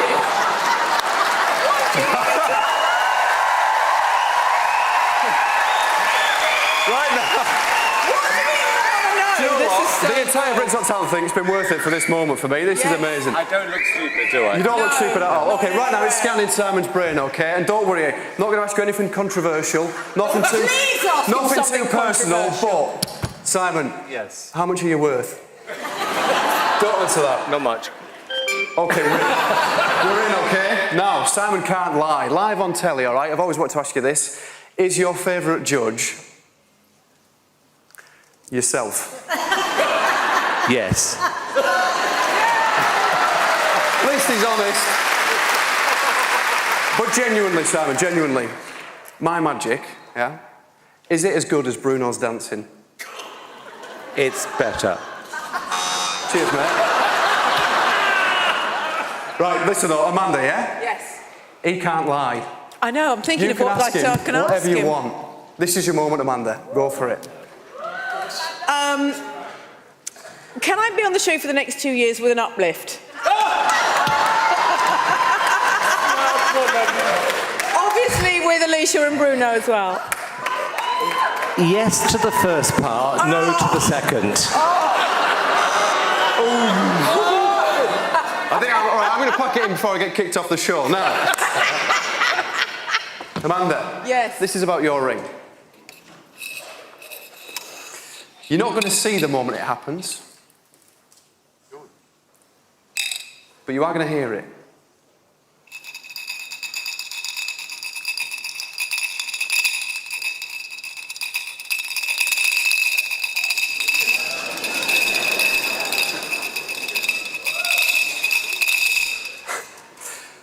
You impressed yet? Look at that, it's just so funny. Please turn this into a meme, I beg Answer you. it, Simon. Sorry, tell me again. Just forget it. I tell you what, the audience, you're loving it, aren't you? Put your hands up if you're enjoying it. Hey, don't you lot start now. All right.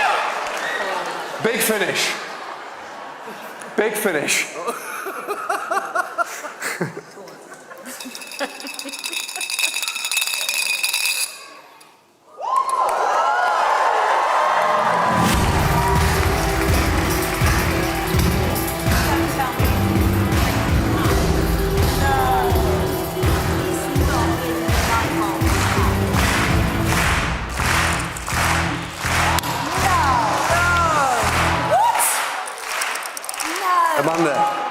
Is that your ring? Oh my gosh! Ivan Jack Rhodes, thank you. Good night. Obviously, you being a perfectionist, again, coming back to a scale of 0 to 100%, how was that performance in terms of how you expected it to go, how things went in terms of, obviously not talking about methods, but in terms of techniques and laughs per minute? Is it to the level that you wanted it to be? I think that routine is 90% how I would view it as being perfect. I think there's a couple of things that I would change now. In fact, there's a couple. I do the routine in the show now. There are a couple of things that I have changed for it. Yeah. For example, a small detail would be when the ring vanishes, I now have confetti in the cup. So instead of just showing it empty, I now turn the cup round and it's just confetti comes out, and it's like it's more of a magic moment, and it's more obvious what's happened instead of going nothing in there. The tiny little things like that. But overall, on the other thing, I forgot, I've not seen that clip in ages. It was quite nice watching it back, actually. But one of the jokes that didn't quite land was when I say to Simon, "Are you impressed yet?" And he goes, whatever he said, which is really funny because that was the first time Simon's lost for words, I'm completely fucking beating him. Yeah. He's just there with his hat in his head and he doesn't know what to say. Brilliant. But the joke was then going to be, but these guys are all enjoying themselves. And they had these wristbands on. And I was like, that light up for waving with axe and stuff. I was like, can we have them all turn red with a massive buzzer noise? So when I say, "Are you guys all enjoying yourselves?" and they cheer, I say, "Put your hand up if you're enjoying yourself," and they all put their hand up, and then all the bands go red and buzz, and then I go, "Don't you lot start?" And it just doesn't quite translate on the video, in the room it didn't quite work. I mean, it's nothing of a moment really, but that would have been a really nice moment. So there are a couple of things, but I tell you what I do like about it is the fact that it's very in the moment. I mean, literally, I'm putting my balls on the line because anything could have fucking happened. And it's very much relying on my own. How can I handle this? We've got 4 big personalities and I'm putting this hat on Simon's head. Is this even going to work? And what are the questions Amanda's going to ask? Really, I thought I didn't prepare for that question. I had some idea of what she would say. I thought she might say something about her outfit or, so that he said something and then I just had it buzz and I sort of move on quickly. But I watched the act back and I'm quite happy with that. And I also like how silent it is. It takes a little bit. Maybe the critic could have done with a bit of music at the beginning, just as a bit of background. But I like how it built. It's quite tense for a little while and it builds up and then it just. And then the ending. What I like about it is it's just funny, and then this fucking killer of a trick right at the very end. You even hear Alicia genuinely go, "There's no way it's in that bulb," and they sort of know it's coming, and then we reveal it. A big pop of magic. But it was I remember it being a ballsy thing to do because everybody goes big in the final. The semi-final had exploded that came out of a TV, and it was this huge thing. To then go so small and make it all about this little thing was a bit of a risk, but I think it paid off. I watch it back. I'm quite proud of that. It definitely did pay off. And one of the things that you mentioned there is, in this being a very sort of comedy-heavy routine, you have nothing to hide behind in the comedy. In Magic, you have the trick to hide behind. In comedy, you have nothing. So if something bombs, is game over. So to be able to not only allow yourself to feel comfortable in that moment, but to give that opportunity to them as well for them to run with it. Wow, that is a big, bold choice for the finals. Yeah. I remember also a couple of things was the night. Well, 2 things. First one, I didn't know if the hat, methodologically speaking, was going to work in terms of how I'm operating the bulb. I'll say that much. And the way that I'm connected to operate the bulb, I wasn't sure if it was going to work in that room with, shall we say, 4,000 other Bluetooth connected phones and all those various signals flying around with camera equipment and sound equipment. I was like, I don't know when I first pressed that buzzer if it's going to work or not. Yeah. Second thing, I also didn't know if Simon was going to go for, if Simon would be up, very easily gone, oh, I'm not wearing that. Like, Yeah. they generally didn't have a clue what was coming. There was no preparation or anything on their part. They don't know what you're going to do. So when I turn to Simon and say, this isn't going to work if I wear the hat, I am hoping that he's going to be good enough sport that he puts the hat on his head. And I think 10 years ago, he wouldn't have done it.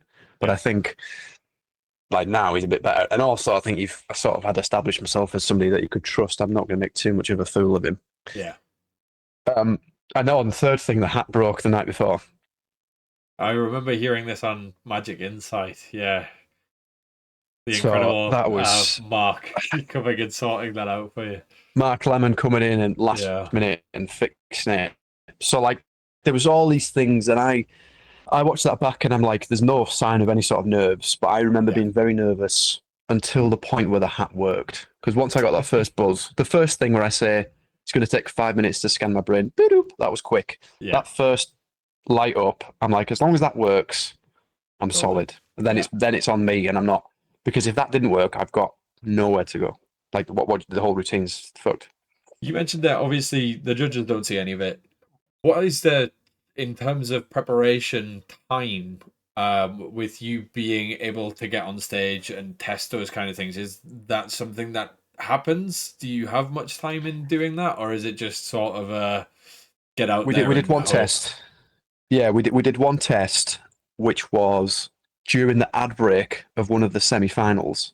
I mean, I think I got through on the Wednesday night of the semi-final, and then the final was on the Sunday night. So that's like, what, a few days to get a final like sorted.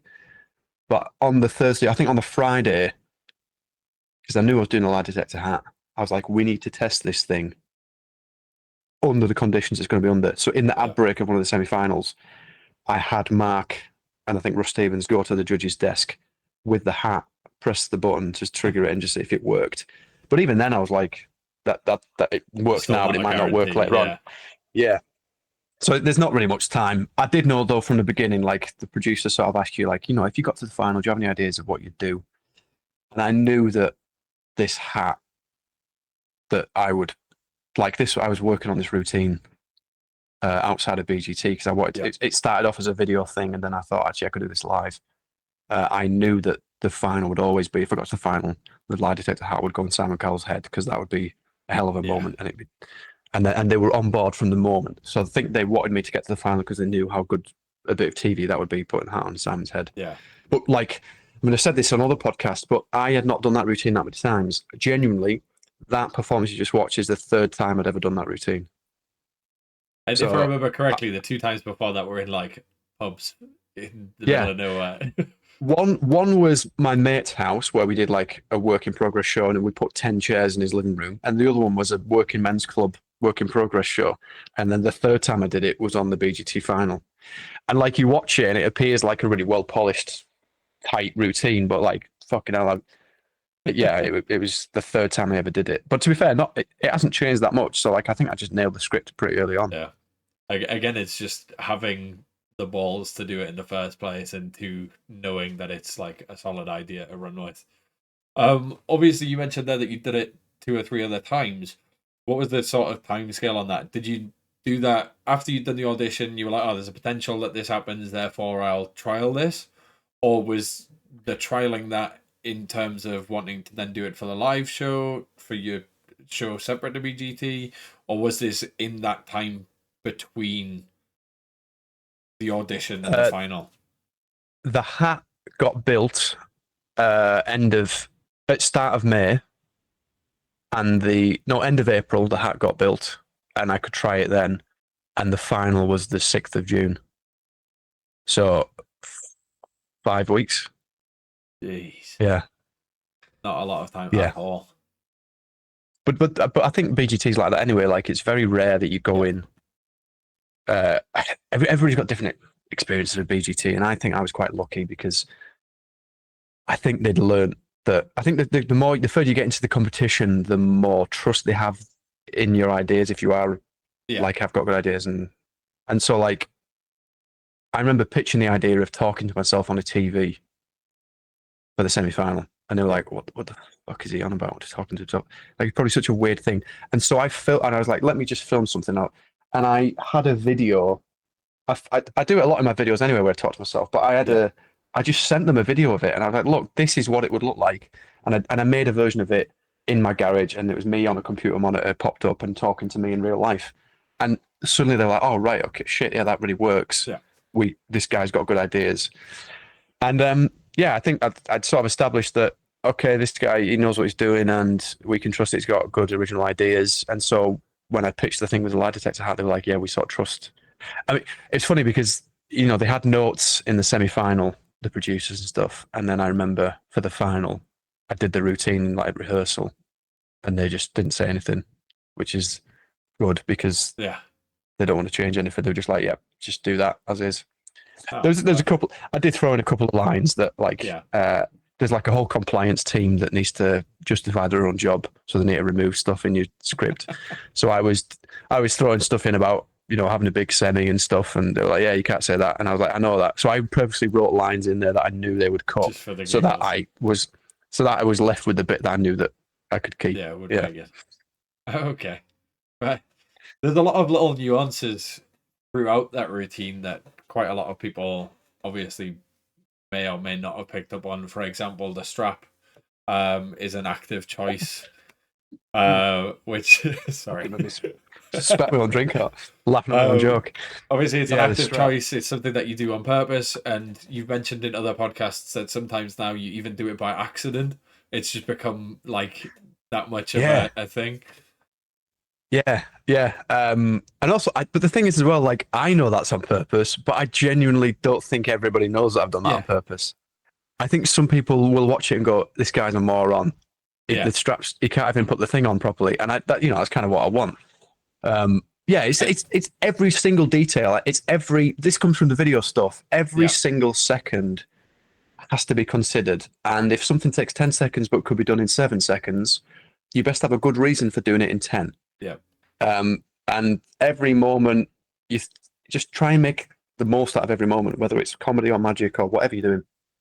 Every moment could be made something. Like even opening the case is a moment. Yeah. The sound effects, like all this tension to then bring out this silly looking object, and like the smoke and the lights, and everything could be made better. And it's where you want to put that effort in. Like I think what really shows in my stuff is attention to detail, and I think it's hard to do, but I think it's the last 5% of effort. Yeah, that really usually takes it. Yeah, that elevates it, and it usually takes the longest because it's like you're now thinking about really trivial things that most people wouldn't even be considering. But I think that's what people feel when they see something that's quality. You go, I can see the level of work you put into that, and yeah, that's what I've always aimed for with video and those extra things that you get the appreciation for. So it's all worth it in the end. So obviously we spoke about this earlier, but do you almost see your routines as like a timeline, and you're looking at viewer retention, you're looking at where people are sort of dropping off? Like, are you thinking to that level of analytically, like about every single one of your routines? Yeah, 100%. So this is one thing I did. I'll probably put in my book, but this was in my lecture notes where.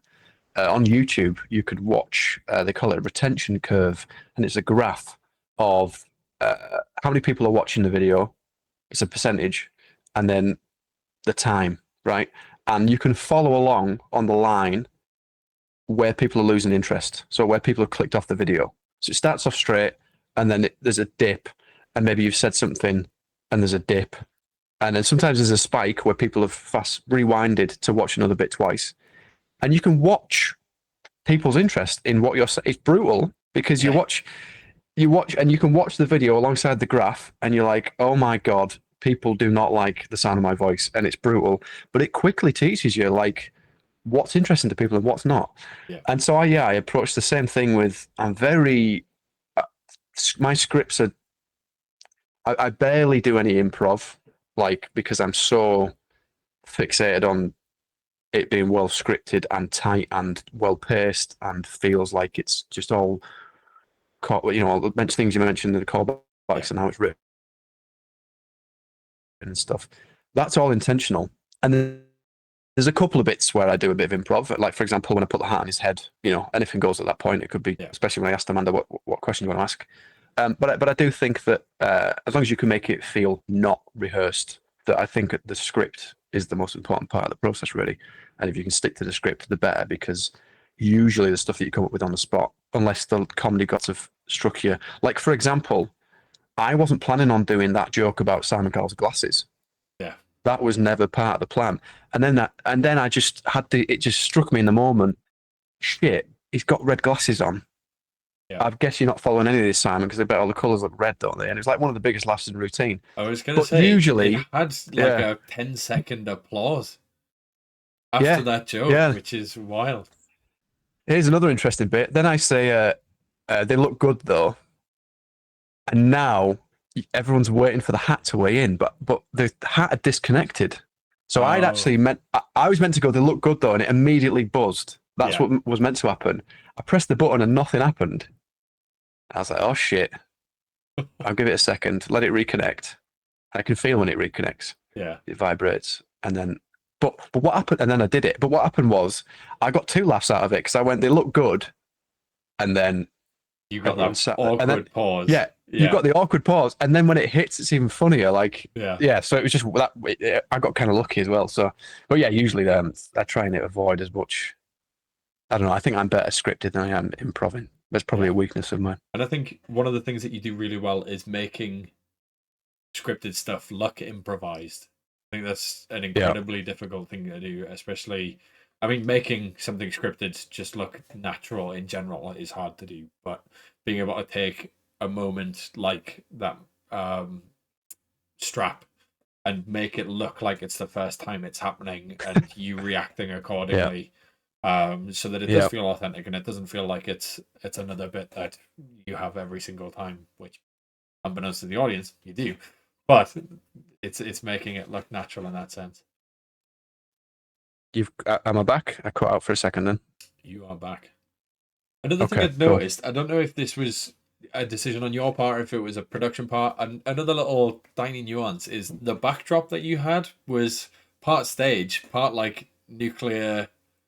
Oh, it's just like that kind of environment. Is that something that you decided on, or is that something that the producers were like, this might look cool? Really, that probably producers. I mean, me and Russ Stevens sort of established in the semi-final that, and the final, that I didn't want any sort of flashy, typical magician thing. It wanted to be fairly grounded. And I knew that in the final, 90% of the act take place in front of the judge's desk, so we don't need anything big. Yeah. My main thing was I just want it to be like black behind me so that I pop on screen. Yeah.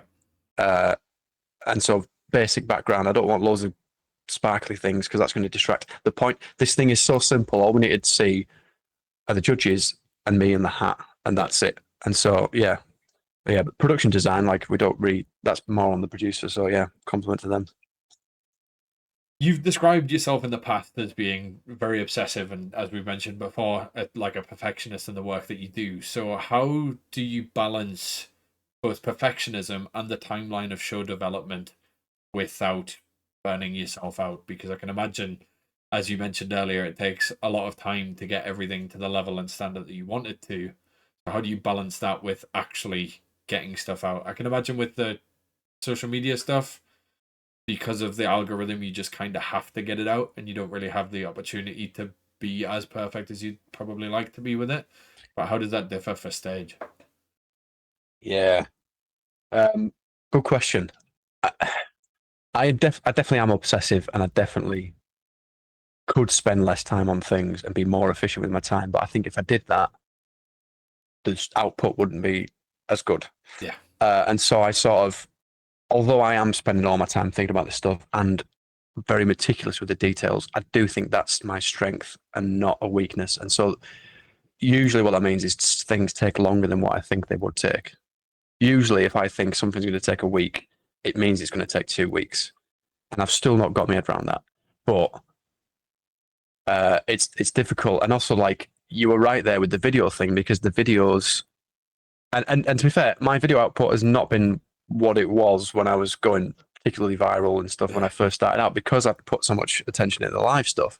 I literally do not have enough time to do both at the output that I'd like. So I've concentrated more on the live. But you're right, because the video stuff, there is a certain amount of time where you go, I just need to get this out there, because me spending another day on the sound design of this particular video, that's not going to affect the performance of the video. And it's not really going to be that well received. Like, it doesn't matter that much. Yeah. Whereas in the show, I will spend that extra day on just tweaking this one thing, because it means more to me. I think what I'm realizing is I find the social media stuff to be fairly disposable and forgettable. And I'm talking about my own stuff, never mind everybody else's stuff. Whereas I think my live show will live on, as you know, if it's recorded as a special or whatever happens with it, it will live on. And I think I'm then more happy spending time on the live show because of that. But really, like, the answer is, I just put, it's that telequote, isn't it? The telequote is, I might be misquoting, but something along the lines of, the secret to every magic trick is the magician has spent a lot more time working on it than what you think they have. I've definitely butchered the quote, but you'd get the gist. And I think I've taken that same logic to the things in my magic that isn't the magic. So, like, I will spend days and days on the sound mix of a track or on the editing or whatever, because I do think that the quality is directly proportional to that. And yeah, half of it is if only they knew how much effort you put in. But yeah, I'm waffling here, but it's because it's actually, I don't think I've ever really thought about, like, the whole thing we've been talking about work ethic and obsessiveness, and I think it's actually changing now since I've had a kid, because I can't spend the amount of time that I was. I can when I'm on a cruise ship. I mean, look, I'll give you today as an example. We're in Mykonos in Greece. It's 26 degrees outside, and I've not left the ship because I'm working on the show. So, like, because I know that when I get home, it's going to be chaos, and I'm not going to have the time to do the things that I want to do. So it's about finding, well, it's first off establishing, are you motivated enough to do it? Like, are you motivated enough to spend days and days on one thing? Again, this comes back to having the vision and trusting your own judgment. And then it also comes down to if you can actually find that time. And for me, when I was working a normal day job, it was working them hours at night when everybody else would be chilling and watching Netflix. I was grafting. And so, yeah, I think it's, you find the time, and things always take as long as you need them to. Like, I know I work better under pressure. And for example, that lie detector routine came together so quick because it needed to. Yeah. And had I not had that deadline, it probably wouldn't have happened that quick. Do you think, had you have had longer, it would have been something totally different? Or do you think because it was such a solid idea to begin with, it would have just gave you the time to make those little changes that you wanted to? Or do you think it might have gotten to the point where you almost overthink it because you have the time to do so? I think probably what would happen is, let's say I had 3 months instead of like 3 days. I probably would have spent 2 months fucking around and then gone, oh shit, I need to do this. Still ended up with 3 days anyway. And then still ended up with 3 days. I think you can, I do think pressure is a really good motivator. Yeah. But I also, with that, the hat thing, like the idea was always, you know, I've established that I've got a lie detector hat. Well, what's the best thing you can do with that? And the best thing is you put it on somebody's head, you borrow an object off them, and the object appears inside the bulb that's been on their head the whole time. And so, like, there's no improving that. That is the best thing you can do with the hat. I mean, I one of the things I was working on that would never have made it on BGT, but one of the ideas was I had somebody think of a word.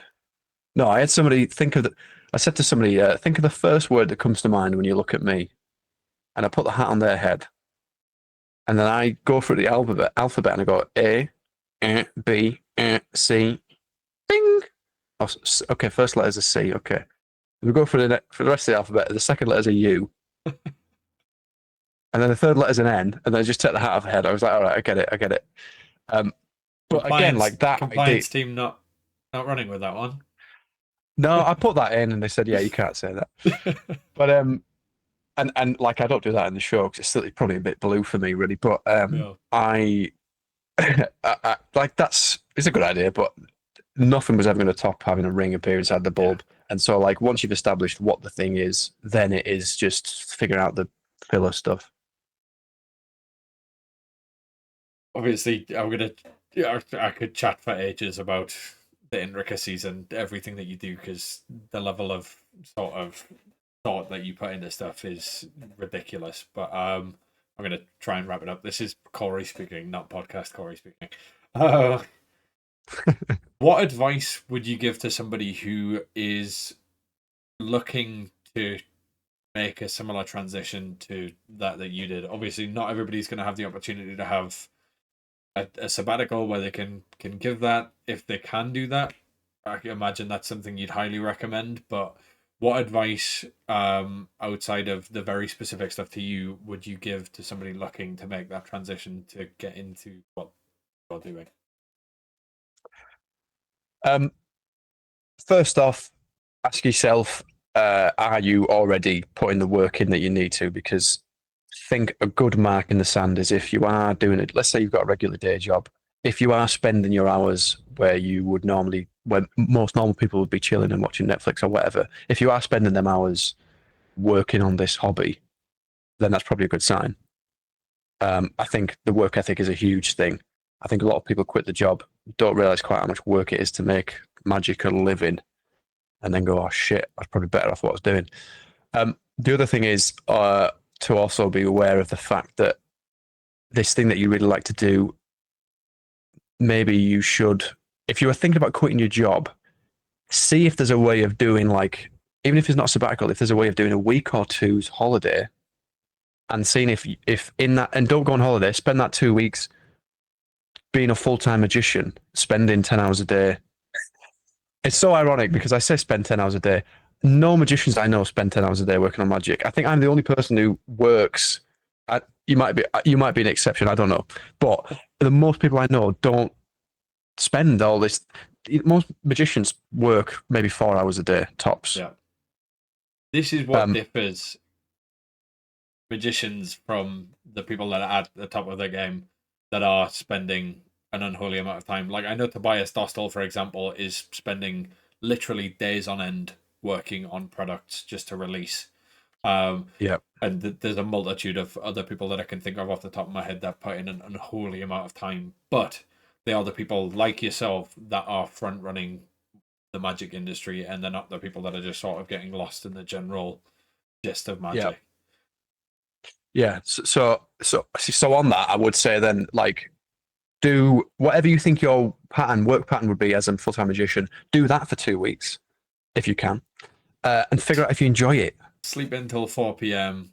Do 2 hours of graph. Watch Netflix. Yeah, and call it a night. Yeah, but see if like it still, see if you still enjoy it, because it's a weird thing when you just go from doing something part-time to full-time. It changes your relationship with it. And then another thing would be yeah, I mean, it was so specific to me, my thing with the career break. But figure out where the income's going to be. Is it going to be close up? Because it's hard to start from scratch, right? It's hard going from I've got no gigs. I'm going to quit my job now, and I'm going to try and make it work. If you can have some stuff lined up, like maybe going from nothing to everything is a bad idea. Maybe you should be going from half you pay is magic and half is whatever. Like, there are ways that you can still do gigs on a weekend and work a regular Monday to Friday, if that's your working pattern. If you're not willing to do that, then you're not cut out for the full time anyway. Yeah, I think if you go in, also the other thing to consider is it might make you more happy. So actually, you might be thinking, right, I need to earn this level of income. In my head, I had already took a pay cut. I was like, I will take a significant pay cut to do this thing for a living, because I know I'd be happier doing this than doing my regular job, even though I really liked my regular job. And so I would also like set a target of what income would you actually be happy with, like base income, and then figure out, like, the happiness you'd have in life, does that make up for that pay gap from your regular day job? And then you've got a worst case scenario of what your minimum needs to be, and then anything above that is exceptional. It's all of these little things that people don't particularly think about when throwing balls to the wall and being like, "We'll give it a blast," and then you go, "Ah, shit, I don't have enough money to lay it." Yeah. I mean, again, like I was in a good spot where I could save up, but if people are in a position where they have got a regular day job and you're spunking money on God knows what, save a bit of money and give yourself that safety net where if it doesn't work out, at least you've got something like, yeah. But again, Stop buying shit you're never I was in a gonna very, use. yeah, That's basically one stop play. being a magician. Yeah. Stop being a magician and you might be a full-time magician. There is obviously taking off that magic hat and thinking, like, putting the business hat on, and being like, look, this is a job and you need to treat it accordingly. I think when people branch from their hobbies and passions into work, a lot of the hobby and passion side of it, in terms of like the back end, also stays. And you forget that it is still something that is going to take the 9 to 5 that you would normally put into your normal work to do your admin, your emails, your upselling, your marketing, your social media. Like, it's the little nuances like that that I think often get missed, and the people that are at the top of their game are absolutely caning that side of things as well. But yeah, I think it's easy to forget, and it's also, as you say there, easy to forget just how much of a change it might have on your passion for what you do. Like, I coach parkour and freerunning for a living, and I don't train that anymore because I lost all the passion for training because it became my job. The last thing I want to do after coaching for like 6-7 hours a day is then train myself. So it's a rough turn to take, and that's the potential lesson that you might gain from that is I don't enjoy this anymore. And it might then be going back to doing it part-time or back to doing it as a passion that makes it sort of want it to be. Yeah. Wow, what a depressing turn. I know, yeah. Yeah, Well, all we've nice done is work. slag off magic. We've slagged off magic, slagged off magicians, and slagged off the thought of quitting your job to become a magician. Yep. Really, really going for that motivational, educational level that I aspire this podcast to be. You opened Pandora's box when you said, "What's your biggest magic gripe?" Yeah, it's always going to be downhill from there, isn't it? Yeah, and to be fair, I think one of my gripes is people having opinions on magic, and then I'm here like, here's all of my opinions. So I know I'm part of the problem as well, but it is what it is. One final segment before we wrap everything up, and that is the question deck segment. This is 52 cards with 52 questions. These range from prolific life questions to really random shit. So this could be absolutely anything. Again, these are Is this genuinely like random, or is this a Svengali deck? No, this is another thing that people often ask is like piggy break or what it is like rough and smooth. It's a magician podcast, and you get me to pick a card. Yeah, I know. Well, obviously, you're gonna force it. No, these are completely random. They're in a completely random order. As I say, normally while I'm talking to people, I'm sat shuffling these anyway, and they are genuinely random. There's no funny business going on. This could be absolutely anything. I don't know what it's going to be. You don't know what it's going to be, and hopefully it makes for an interesting spur of the moment thing that we've not had a chance to think about beforehand. So that wasn't me checking what the key card is. That was me checking the orientation of the deck. You just call out stop. Perfect. And this is your question. What is your biggest fear as a performer? Being asked this question. That's a good being asked spontaneous questions that I can't plan for. Can that be my answer? Jesus, that's a good question, isn't it? What's your biggest fear as a performer? What your biggest fear in general? I'm interested about what your biggest fear is as a whole. Like dark spiders, like what we're talking. I mean, I genuinely, because of this room, have woken up every night, shit my pants. I think somebody's in the room because the noise is that bad. And I've now developed a bit of a fear. I'm like, I need to keep a lamp on. But biggest fear as a performer, that's a good question. I think the first thing that comes to mind is it's not really a fear, but I would hate, like, all I'm aiming for in my live show is that people will come away from it and go, fuck me, never seen anything like that before. What I would hate is if people came away and went, oh yeah, well that's just so and so's thing that with this on it or whatever. I would never want to be under that bracket of magicians where you could go see another magician and see exactly the same act. The ones that we've just flagged off for the past. Yeah, awkward. That's my biggest fear in life, is being one of them losers. Imagine that. Wow. Biggest as well. I say all this. I was one of them. Like, and there's nothing wrong with it. And also, there's a lot of people that do it for a living that do that, and they can't afford the time to think about the creative shit. I'm in a very privileged position where I've somehow managed to make it work, and now I can spend days tweaking the fucking Rope and Scissors soundtrack or whatever. Like, there's all these things that I can do because I've landed on my feet and got really. Oh mate, it's got even better. That routine is one of the examples of something that's like so much better now as well. Yeah, like the Rope and Scissors, that's still in there. But yeah, good. There's like stuff. There's levitations and stuff in it now. Jeez. Okay. Yeah. I am very excited to see this at Blackpool. If I get the chance, I'm working the MAGICBOX stand, so don't often get to see stuff. But hang on, the dealer stands are shut. Yeah. Come on.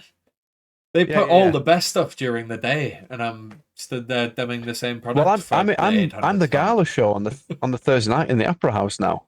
Perfect. So there we go. There you go. Yeah. I will be there, front and center, big grin, front row, that I'm being picked on. Telling all the other magicians off for getting the notebooks out and writing down lines. Yeah. Yeah, I'll be stood there, binoculars, making sure that people aren't. Well, this has been absolutely phenomenal. I know certainly the advice that you've given, I'm going to take away and implement into the stuff that I'm working on and working with other people for. So thank you again for the knowledge that you shared, just for myself, share it with everyone else. But also for the people that are listening, hopefully people have taken some incredible stuff away. Even within the first 10 minutes, there was some absolute gold. So yeah, thank you so much for your time. 2 super quick things. 1, what is your plan for the future? Obviously, you have a tour. You have a book, you're doing Blackpool. What else would you like to plug or mention in this part?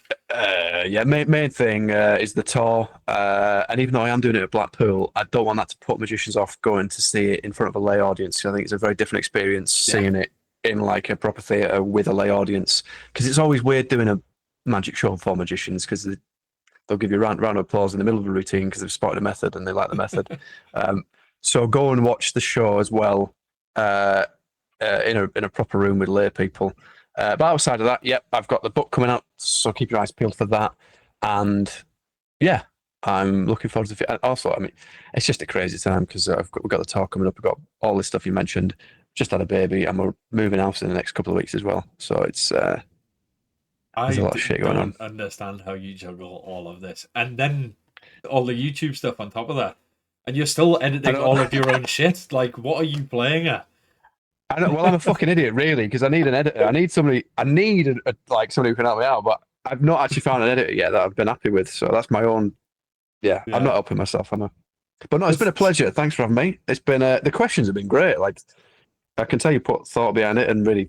I mean, I also apologise for how many clips of me you've had to sit through to get the insights that you have. But no, it's been great. A pleasure to be on the podcast. It's nice to be appreciated for the work that goes into it. Because again, this is another thing that there is an unholy amount of time that goes into this. But it's something that I thoroughly enjoy, and being able to just sort of geek out and gain these insights for myself as well as for other people is definitely a benefit off the back of this. Where can our listeners find you? Obviously, you have a YouTube channel. Where else? Socials-wise, if people are looking to book tickets for the tour, I'll have that linked below. But otherwise, where can we find you? Yeah, it's Jack Rhodes on YouTube and Jack Rhodes YT on all of the socials. YT standing for YouTube, but I recently got told that YT also means white trash. So, yeah, so that's me, white trash. If you want to get tickets for the tour, www.jackrhodes.net. Is the place to get them, and there's 13 dates. And for anybody in London, the London date is in Leicester Square Theatre. That is the end of the tour. So if there's any members of the Magic Circle, for example, that are local, that's the one to go and see. Incredible. I am very much looking forward to it. I'm going to come see it in Leeds because apparently you don't travel further north than that. That's Well, not everybody says this. Oh, do a date in Scotland, and I've done a date in Scotland in Galashiels, and then I've sold 12 tickets. Yeah. So I'm going where the demand is, and Northerners are tight. We'll allow it. Doing it in Newcastle, but you are right. Wow. I need to do one in Newcastle. Yeah. Yeah, that'll be fine. Around the corner. Well, as I say, it's been absolutely incredible. If you guys at home have enjoyed it, please do leave a comment. I'll pass on anything hateful to Jack because I don't want to take that on personally. But it's been absolutely incredible. Do leave a 5-star review if you get the opportunity to, and if not, we'll catch you in the next one.